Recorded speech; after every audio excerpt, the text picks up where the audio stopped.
Plant embryology का मतलब है study of reproduction cycle. Higher plants में जो रिप्रोडक्शन साइकिल का अध्ययन है वो हम प्लांट एम्ब्रियोलॉजी के अंतर्गत करते हैं। हायर प्लांट में हम एंजियोस्पर्म को रखते हैं और एंजियोस्पर्म में जनरली जो रिप्रोडक्शन होता है वो सेक्सुअल रिप्रोडक्शन होता है। तो सेक्सुअल रिप्रोडक्शन साइकिल का अध्ययन हम जिस शाखा के अंतर्गत करेंगे उसे हम प्लांट एम्ब्रियोलॉजी कहते हैं। प्लांट एम्ब्रियोलॉजी में इसके अंतर्गत मेल रिप्रोडक्टिव पार्ट यानी कि एंथर और फीमेल रिप्रोडक्टिव पार्ट यानी कि ओव्यूल के डेवलपमेंट को plus pollination, fertilisation, embryo sac और एंडोस्पर्म के डेवलपमेंट की स्टडी हम प्लांट एम्ब्रियोलॉजी के अंतर्गत करेंगे। एंजियोस्पर्म में जो रिप्रोडक्टिव पार्ट होता है वो फ्लावर होता है और एंजियोस्पर्म का जो मेन प्लांट जो होता है वो स्पोरोफाइट होता है। स्पोरोफाइट मीन्स ऐसे प्लांट जो स्पोर प्रोड्यूस करते हैं यानी कि स्पोर बनाते हैं, हम उन्हें स्पोरोफाइट कहते हैं। इनका मेन प्लांट जो होगा वो स्पोरोफाइट होगा, द्विगुणित होगा और स्पोर बनाएगा और स्पोर हमेशा अगुणित होते हैं और ये स्पोरोफाइट में अर्धसूत्रीय विभाजन के पश्चात बनेंगे।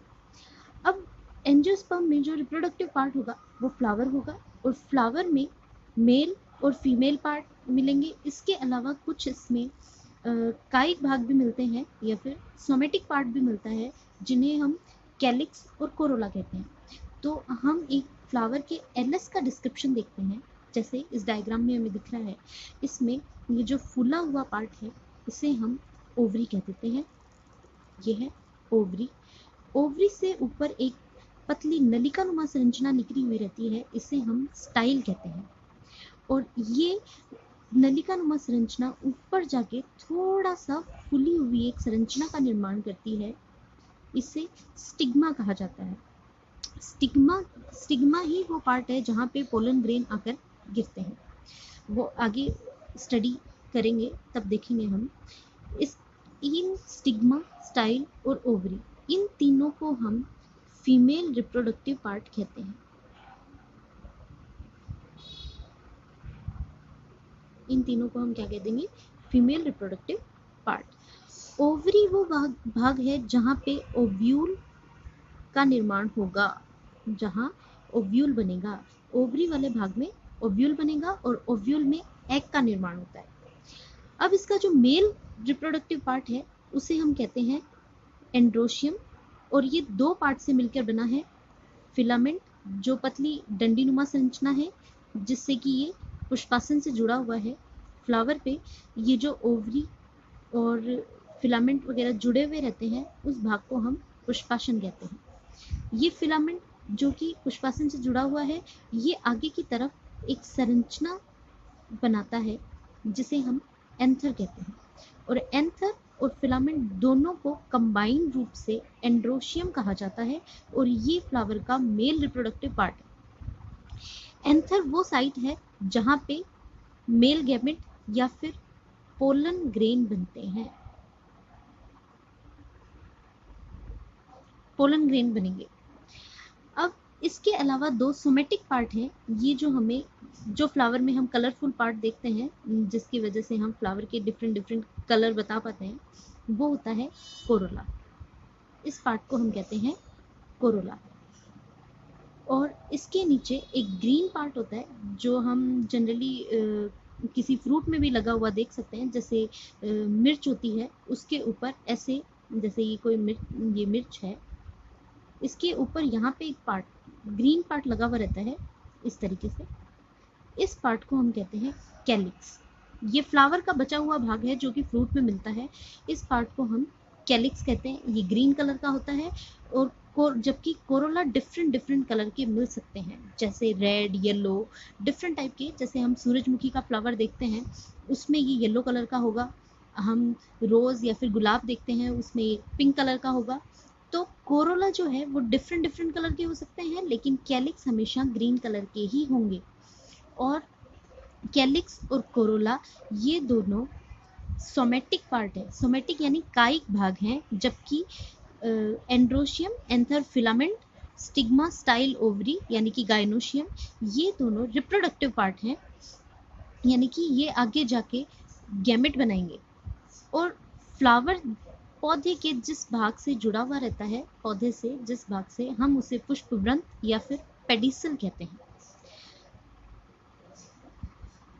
अब हम एंजियोस्पर्म में जीवन चक्र का एक लीनियर या फिर डायग्राम देखते हैं, जिसमें ये फ्लावर है, फ्लावर का एलस है, इसमें ये वाला भाग ओवरी, और ओवरी में ओव्यूल लगे हुए हैं।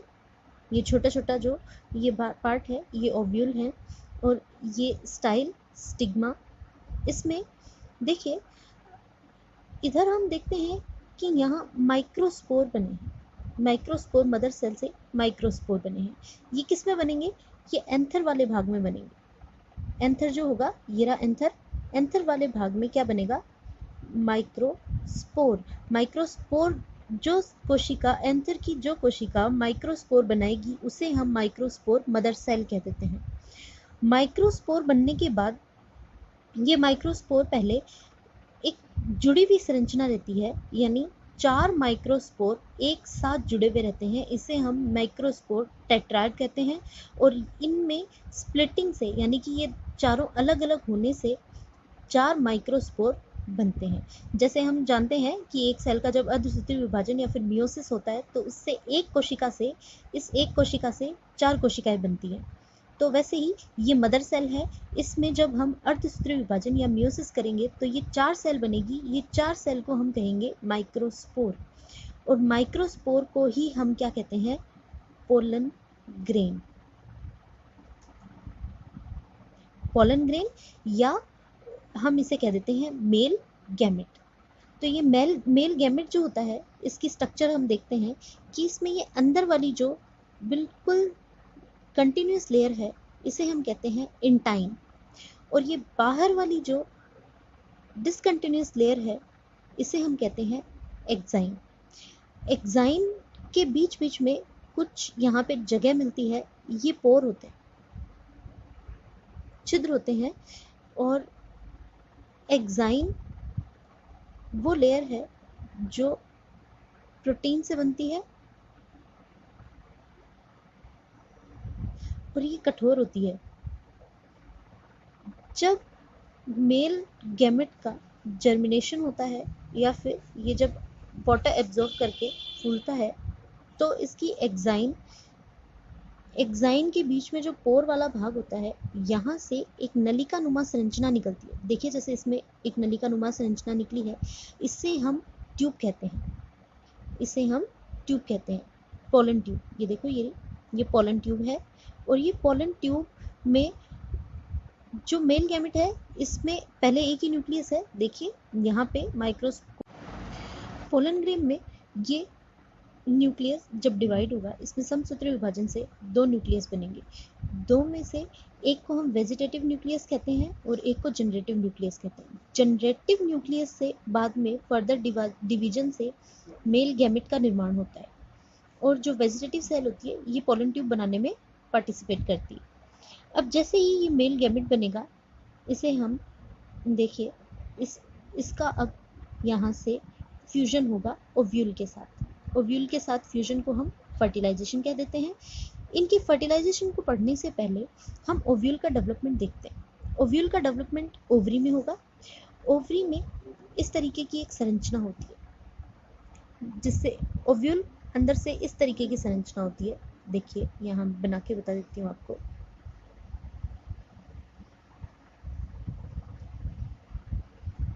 ओव्यूल इस तरीके की संरचना होती है। इसे हम एम्ब्रियो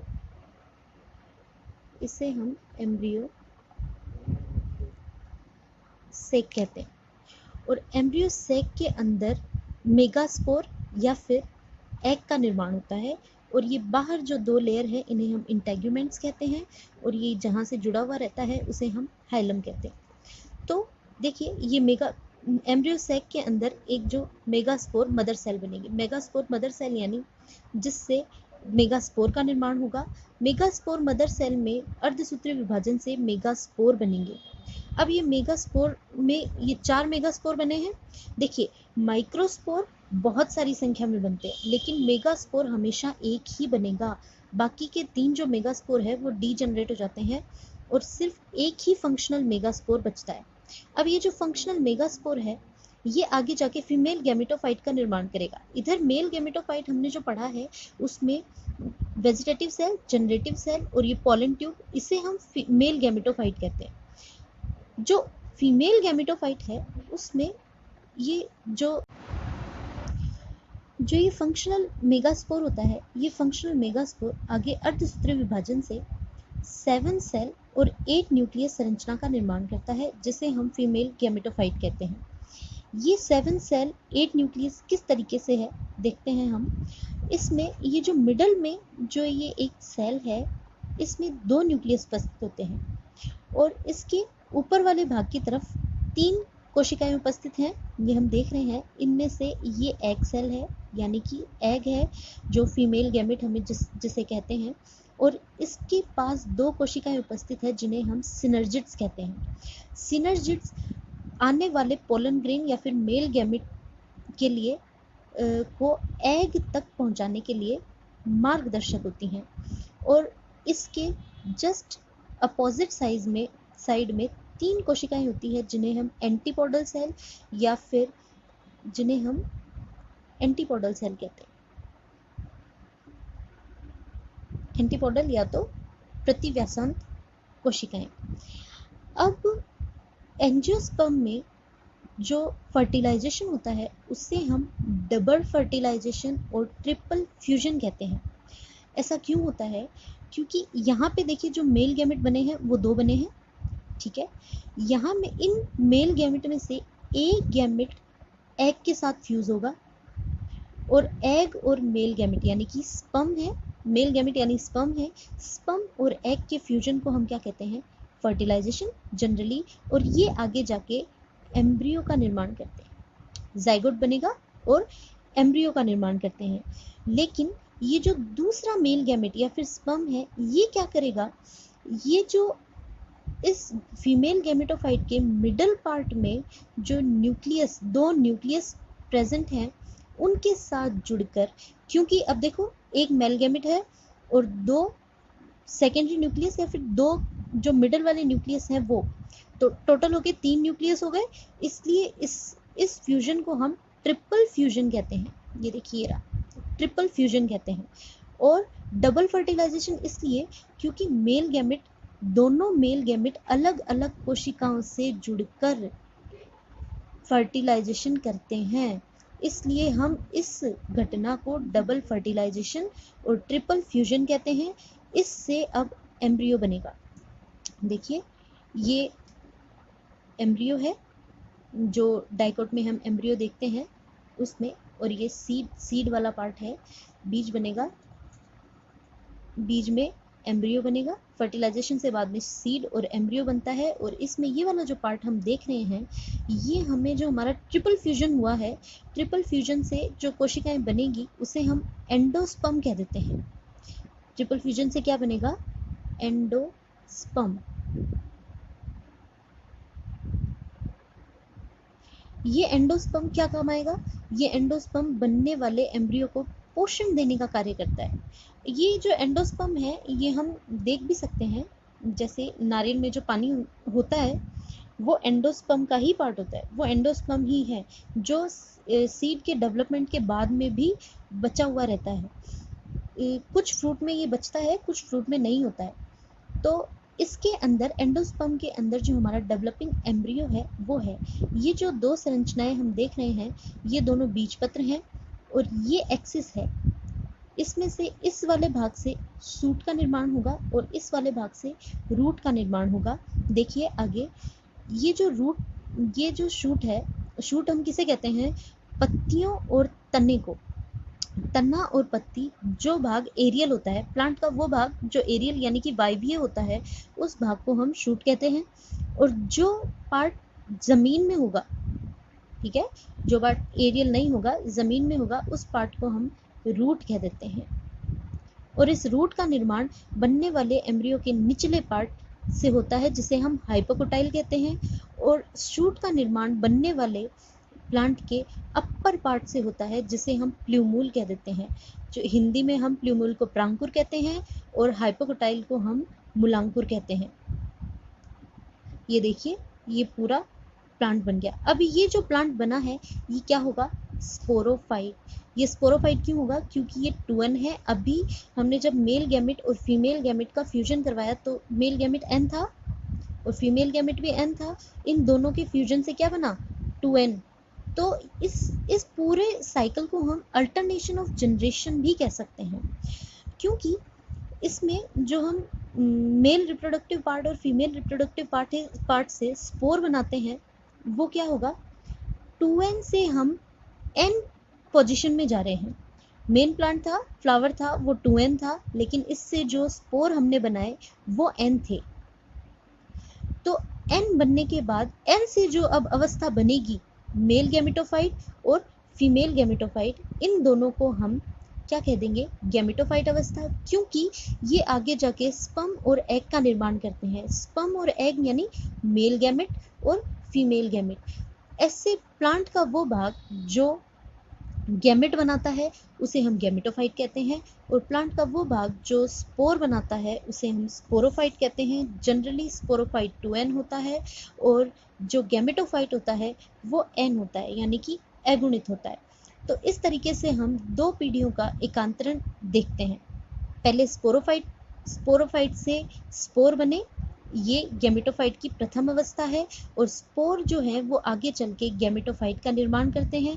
गैमेटोफाइट आगे गैमेट बनाएंगे और गैमेट से के फिर फ्यूजन से सीड बनेगा, और ये सीड जो है वो 2n होता है, और ये आगे जाके पुनः हमारा जो स्पोरोफाइट है, जो कि जड़ तना पत्ती में हम विभेदित देखते हैं, उसका निर्माण कर लेगा। इस तरीके से एंजियोस्पर्म में जो सेक्सुअल रिप्रोडक्शन साइकिल है वो एक तरीके से पीढ़ी एकांतरण का भी अच्छा एग्जाम्पल है।